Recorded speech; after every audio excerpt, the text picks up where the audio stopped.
एक बार की बात है, एक राजा था। उसने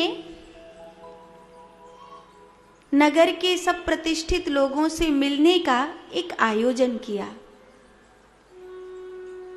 लोग आए, लेकिन एक आदमी को देखकर राजा को इतनी गुस्सा आई, इसे तो अभी मार दूं मैं।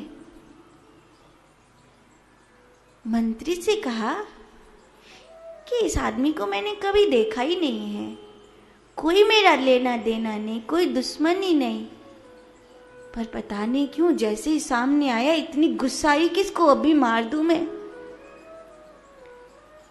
तो मंत्री ने कहा, महाराज मैं पता करता हूं।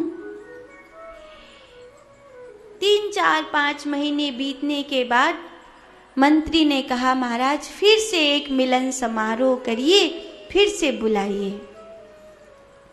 तो फिर से एक मिलन समारोह किया, फिर से बुलाया। अब की बार उस व्यक्ति को देखकर राजा को गुस्सा नहीं आया। अब तो पहेली और उलझ गई।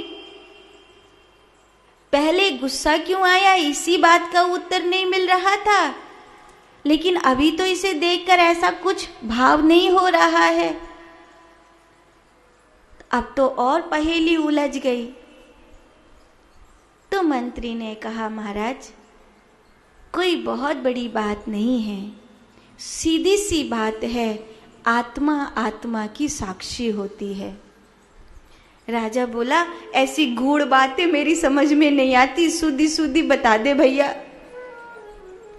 मंत्री ने कहा, महाराज वो एक चंदन का व्यापारी है, चंदन की लकड़ी बेचता है।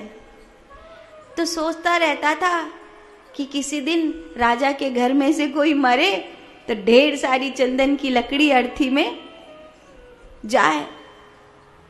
हमेशा वो राज परिवार के मरने की सोचता था, इसीलिए आपको उससे देखकर गुस्सा आया। तो राजा ने कहा, फिर अब क्यों नहीं आया? तो मंत्री ने कहा, महाराज आपको पिछले 4 महीने से कुछ महल में सुगंध जैसी नहीं महसूस हो रही है? हाँ हाँ हो तो रही है महाराज, जितना रसोई बनता है अपने राजमहल में, मैं सब रसोई चंदन की लकड़ी से ही बनवा रहा हूं, और सारा चंदन की लकड़ी का जो काम है इसी को मैंने ठेका दिया, यही लेके आ रहा है। तो तब से ये दुआएं मांगने लगा है कि राज परिवार के लोग बहुत जिए, बहुत खाएं, तो मेरा ये व्यापार अच्छा चलता रहे। इसीलिए अब आपको इसे देखकर गुस्सा नहीं आ रही है। ये कहानी बड़ी प्यारी है। ये कहानी इसलिए मैंने आपको सुनाई कि आत्मा आत्मा का साक्षी है। अगर पूतना जैसी राक्षसी को भी परमात्मा प्रेम दे सकते हैं तो परमात्मा किसी को भी प्रेम दे सकते हैं। ब्रह्मांड में ऐसा कोई भी नहीं है जो परमात्मा के प्रेम का अधिकारी ना हो सकता हो।